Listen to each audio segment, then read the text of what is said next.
कोई भी सपना साकार करने के लिए सबसे जरूरी है सही कोच का होना। चुनिए एजुकेशन राइज को और करे अपने सपना साकार। Download the app now. नमस्कार, आज हम पढ़ेंगे अतीत में दबे पांव। हिंदी अनिवार्य क्लास 12th का ये चैप्टर है। बुक है वितान और चैप्टर नंबर 3 अतीत में दबे पांव का सारांश हम यहाँ पर पढ़ने वाले हैं। आइए शुरू करते हैं। अतीत में दबे पांव साहित्यकार ओम थानवी द्वारा विरचित एक यात्रा वृतांत है। वे पाकिस्तान स्थित सिंधु घाटी सभ्यता के दो महानगरों मोहनजोदड़ो, जिसे किताब में मोहनजोदड़ो भी लिखा गया है, और हड़प्पा के अवशेष को देखकर अतीत की सभ्यता और संस्कृति की कल्पना करते हैं। मोहनजोदड़ो का अर्थ होता है मुर्दों का टीला। अभी तक जितने भी पुरातात्विक प्रमाण मिले हैं उनको देखकर साहित्यकार अपनी कल्पना को साकार करने की चेष्टा करते हैं। लेखक का मानना है कि मोहनजोदड़ो और हड़प्पा प्राचीन भारत के ही नहीं बल्कि विश्व के दो सबसे पुराने और योजनाबद्ध तरीके से बसे शहर माने जाते हैं। मोहनजोदड़ो को ताम्रकाल का सबसे बड़ा शहर मानते हैं। लेखक के अनुसार मोहनजोदड़ो सिंधु घाटी सभ्यता का केंद्र है और शायद अपने जमाने की राजधानी जैसा। आज भी इस आदिम शहर की सड़कों और गलियों में सैर की जा सकती है। यह शहर अब भी वही है जहां कभी था। आज भी वहां के टूटे घरों की रसोइयों में गंध महसूस की जा सकती है। आज भी शहर के किसी सुनसान रास्ते पर खड़े होकर बैलगाड़ी की रुनझुन की आवाज़ें सुनी जा सकती हैं। खंडहर बने घरों की टूटी सीढ़ियां अब चाहे कहीं न ले जाती हो, चाहे वे आकाश की ओर अधूरी रह गई हो, लेकिन इन अधूरे पायदानों पर खड़े होकर यह अनुभव किया जा सकता है कि आप दुनिया की छत पर चढ़ गए हैं। वहां चढ़कर आप इतिहास को नहीं बल्कि उससे कहीं आगे देख रहे हैं। मोहनजोदड़ो में सबसे ऊंचा चबूतरा बोध स्तूप है। अब यह केवल मात्र एक टीला बनकर रह गया है। इस चबूतरे पर बौद्ध भिक्षुओं के कमरे भी हैं। लेखक इसे नागर भारत का सबसे पुराना लैंडस्केप मानते हैं। इसे देखकर रोमांचित होना स्वाभाविक है। यह स्तूप वाला चबूतरा शहर के एक खास हिस्से में स्थित है। इस हिस्से को पुरातत्व के विद्वान गढ़ कहते हैं। ये गढ़ कभी न कभी राज सत्ता या धर्म सत्ता के केंद्र रहे होंगे, ऐसा भी माना जा सकता है। इन शहरों की खुदाई से यह स्पष्ट हो जाता है कि बाकी बड़ी इमारतें, सभा भवन, ज्ञानशाला सभी अतीत की चीज़ें कही जा सकती हैं, परंतु यह गढ़ उस अद्वितीय वास्तुकला कौशल के बाकी बचे नमूने हैं। मोहनजोदड़ो शहर की संरचना नगर नियोजन का अनूठा प्रमाण है, उदाहरण है। यहाँ की सड़कें अधिकतर सीधी हैं और या फिर आड़ी हैं। आज के वास्तुकार इन सीधी और आड़ी सड़कों को ग्रिड पद्धति या फिर ग्रिड प्लान के नाम से जानते हैं। आज के शहरों के सेक्टर कुछ इसी नियोजन से मेल खाते हैं। आधुनिक परिवेश के इन सेक्टरवादी नागरिकों में रहन सहन को लेकर के निरस्ता आ गई है। प्रत्येक व्यक्ति अपने आप में खोया हुआ है। दुनियादारी के अपनत्व में उसे विश्वास नहीं रहा है। मोहनजोदड़ो शहर में जो स्तूप मिला है उसके चबूतरे के गढ़ के पीछे उच्च वर्ग की बस्ती है। इस बस्ती के पीछे 5 किलोमीटर दूर सिंधु नदी बहती है। अगर इन उच्च वर्गीय बस्ती से दक्षिण की तरफ नज़र दौड़ाएं तो दूर तक खंडहर, टूटे फूटे घर दिखाई पड़ते हैं। ये टूटे फूटे घर शायद कारीगरों के रहे होंगे। चूँकि निम्न वर्ग के घर इतनी मजबूत सामग्री के नहीं बने होंगे, शायद इसलिए उनके अवशेष भी उनकी गवाही नहीं देते। अर्थात इस पूरे शहर में गरीब बस्ती कहाँ है, उसके अवशेष भी नहीं मिलते। टीले की दाईं तरफ एक लॉबी दिखती है। इसके आगे एक महाकुंड है। इस गली को इस धरोहर के प्रबंधकों ने देव मार्ग कहा है। यह महाकुंड 40 फुट लंबा और 25 फुट चौड़ा है। यह उस सभ्यता के सामूहिक स्नान के किसी अनुष्ठान का प्रतीक माना जा सकता है। इसकी गहराई 7 फुट है और उत्तर और दक्षिण में सीढ़ियां उतरती हैं। इस महाकुंड के 3 तरफ साधुओं के कक्ष बने हुए हैं। उत्तर में एक पंक्ति में 8 स्नान घर हैं।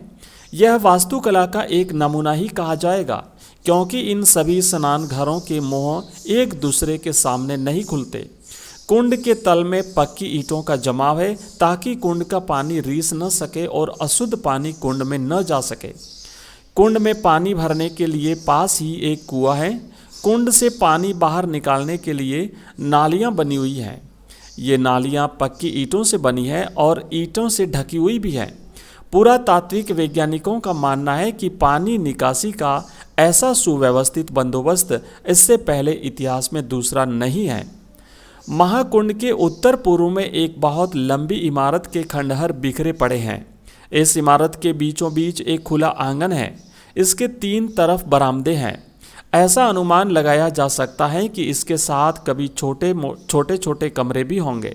ये कमरे और बरामदे धार्मिक अनुष्ठानों में ज्ञानशालाओं का काम देते थे। इस दृष्टि से देखें तो इस इमारत को एक धार्मिक महाविद्यालय कहा जा सकता है। गढ़ से थोड़ा आगे कुछ छोटे टीलों पर बस्तियां हैं। इन बस्तियों को नीचा शहर या निचला नगर कहकर के पुकारा जा सकता है। पूर्व में बसी बस्ती अमीरों की बस्ती है। आधुनिक युग में अमीरों की बस्ती पश्चिम में मानी जाती है, यानी कि बड़े बड़े घर, चौड़ी सड़कें, ज़्यादा कुएं। मोहनजोदड़ो में यह उल्टा था। शहर के बीचों बीच एक 33 फुट लंबी चौड़ी सड़क है। मोहनजोदड़ो में बैलगाड़ी होने के प्रमाण मिले हैं। शायद इस सड़क पर 2 बैलगाड़ियां एक साथ आसानी से आ जा सकती हैं। यह सड़क बाजार तक जाती है। इस सड़क के दोनों ओर घर बसे हुए हैं, परंतु इन घरों की पीठ सड़कों से सटी हुई है। कोई भी घर सड़क पर नहीं खुलता है।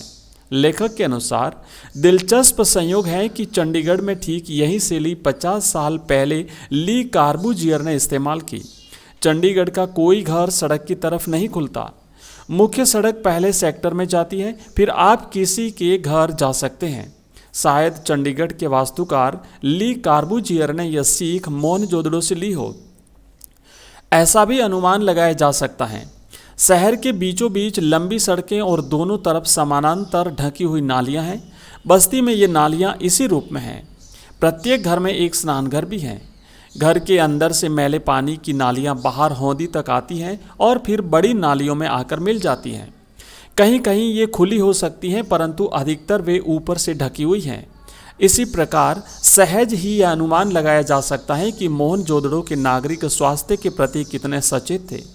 शहर के कुएं भी दूर से ही अपनी ओर प्रत्येक व्यक्ति का ध्यान खींचते हैं। ये कुएं पक्की ईंटों के बने हुए हैं। पुरातत्व विद्वानों के अनुसार केवल मोहनजोदड़ो में ही 700 के लगभग कुएं हैं। इतिहासकार ऐसा मानते हैं कि सिंधु घाटी की सभ्यता संसार में पहली ज्ञात संस्कृति है जो कुएं खोदकर जल तक पहुंची। लेखक यह भी प्रश्न उठाते हैं कि नदी, कुएं, कुंड, स्नानघर और बेजोड़ पानी निकासी को क्या हम सिंधु घाटी की सभ्यता को जल संस्कृति कह सकते हैं? मोहनजोदड़ो की बड़ी बस्ती में घरों की दीवारें ऊंची और मोटी हैं। मोटी दीवार से यह अर्थ लगाया जा सकता है कि यह 2 मंजिला घर होगा। इन घरों की एक खास बात यह है कि सामने की दीवार में केवल प्रवेश द्वार है, कोई खिड़की नहीं है। ऊपर की मंजिल में खिड़कियां हैं। कुछ बहुत बड़े घर हैं, शायद उनमें कुछ लघु उद्योगों के कारखाने होंगे। ये सभी छोटे बड़े घर एक लाइन में हैं। अधिकतर घर लगभग 30 गुना 30 फुट के हैं। सभी घरों की वास्तुकला लगभग एक जैसी है। एक बहुत बड़ा घर है जिसमें 2 आंगन और 20 कमरे हैं। इस घर को मुखिया का घर कहा जा सकता है। घरों की खुदाई से एक दाढ़ी वाले याजक नरेश और एक प्रसिद्ध नर्तकी की मूर्ति भी प्राप्त हुई है। नर्तकी की मूर्ति अब दिल्ली के राष्ट्रीय संग्रहालय में रखी हुई है। यहीं पर एक बड़ा घर भी है जिसे उपासना केंद्र भी समझा जा सकता है। इसमें आमने सामने की 2 चौड़ी सीढ़ियां ऊपर की मंजिल पर जाती हैं। ऊपर की मंजिल अब बिल्कुल ध्वस्त हो चुकी है। नगर के पश्चिम में एक रंगरेज का कारखाना भी मिला है जिसे अब सैलानी बड़े चाव से देखते हैं। घरों के बाहर कुछ कुएं सामूहिक प्रयोग के लिए हैं। शायद ये कुएं कर्मचारियों और कारीगरों के लिए घर रहे होंगे। बड़े घरों में कुछ छोटे कमरे हैं। इससे अनुमान लगाया जा सकता है कि शहर की आबादी काफ़ी रही होंगी।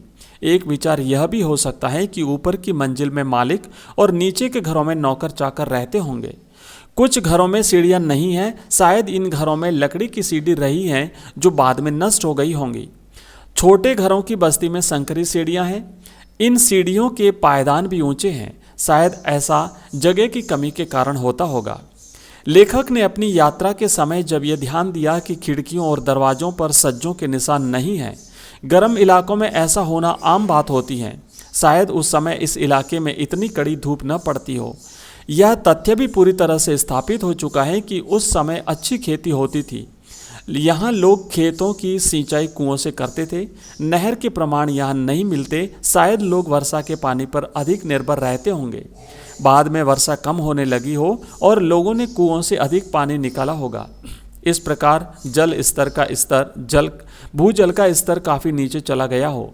यह भी हो सकता है कि पानी के अभाव में सिंधु घाटी के वासी यहाँ से उजड़कर कहीं चले गए हों और सिंधु घाटी की समृद्ध सभ्यता इस प्रकार नष्ट हो गई हो। लेखक के इस अनुमान से इनकार नहीं किया जा सकता। मोहनजोदड़ो के घरों और गलियों को देखकर तो अपने राजस्थान का भी ख्याल हो आया। राजस्थान और सिंध, गुजरात की दृश्यावली एक सी है। मोहनजोदड़ो के घरों में टहलते हुए जैसलमेर के मुहाने पर बसे पीले पत्थरों के खूबसूरत गांव की याद लेखक के जहन में ताज़ा हो आई। इस खूबसूरत गांव में हरदम गर्मी का माहौल व्याप्त है। गांव में घर तो हैं परंतु घरों में लोग नहीं हैं। कहा जाता है कि कोई 150 साल पहले राजा के साथ तकरार को लेकर के इस गांव के स्वाभिमानी नागरिक रातों रात अपना घर बार छोड़ करके चले गए थे।